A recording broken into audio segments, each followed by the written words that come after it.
কাটাকাটি করেন, এই দেশ এবং জাতির স্বাধীনতা সার্বভৌমত্ব বিপন্ন হবে। আমি আজকে বলে দিলাম, নাইলে আপনারা বলবেন যে আমি আপনাদের সতর্ক করিনি। একজন অপরজনকে দোষারোপে ব্যর্থ হলেও একটি গ্রহণযোগ্য জাতীয় নির্বাচনের মাধ্যমে দ্রুত রাজনৈতিক সরকারের কাছে ক্ষমতা হস্তান্তরের প্রয়োজনীয়তার ওপর জোর দিয়েছেন সেনাবাহিনীর প্রধান জেনারেল ওয়াকারুজ্জামান। তিনি জানান, আগামী ডিসেম্বরের মধ্যেই জাতীয় নির্বাচন অনুষ্ঠিত হওয়া উচিত এবং এ বিষয়ে তিনি তার পূর্বের অবস্থান পুনরায় স্পষ্ট করেন। সেনাবাহিনীর সদস্যদের নিরলস ভূমিকা এবং দেশের নিরাপত্তা ও স্থিতিশীলতা বজায় রাখতে তাদের অঙ্গীকারের প্রশংসা করেন জেনারেল ওয়াকারুজ্জামান।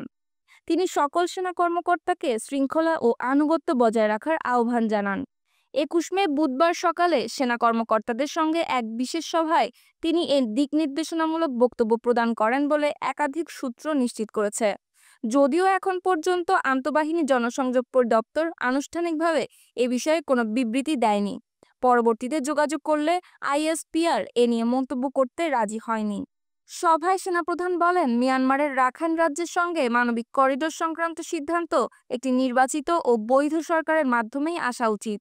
জাতীয় স্বার্থকে অগ্রাধিকার দিয়ে এই বিষয়টি বিবেচনা করতে হবে।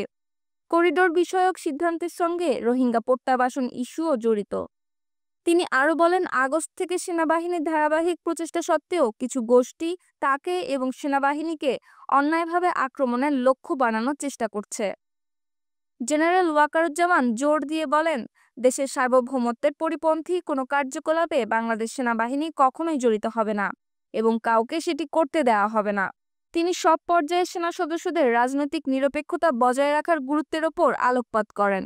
পাশাপাশি আসন্ন নির্বাচনে সেনা সদস্যদের সততা ও নিষ্ঠার সঙ্গে দায়িত্ব পালনের নির্দেশ দেন। সেনাপ্রধান জানান, অন্তর্বর্তীকালীন সরকারকে সহায়তা করা হচ্ছে এবং এই সহযোগিতা অব্যাহত থাকবে। সামনে ঈদকে ঘিরে যাতে জনগণ শান্তিপূর্ণভাবে উদযাপন করতে পারে সেজন্য সকলকে সম্মিলিতভাবে কাজ করার আহ্বান জানান তিনি।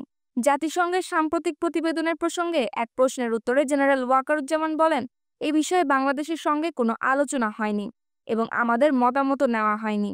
তিনি বলেন, নিপীড়িতদের অধিকারের পক্ষে বাংলাদেশ সেনাবাহিনী সবসময় দৃঢ় অবস্থানে থাকে। সভা শেষে ১ ঘণ্টাব্যাপী প্রশ্ন উত্তর পর্বে বিভিন্ন প্রশ্নের উত্তর দেন সেনাপ্রধান।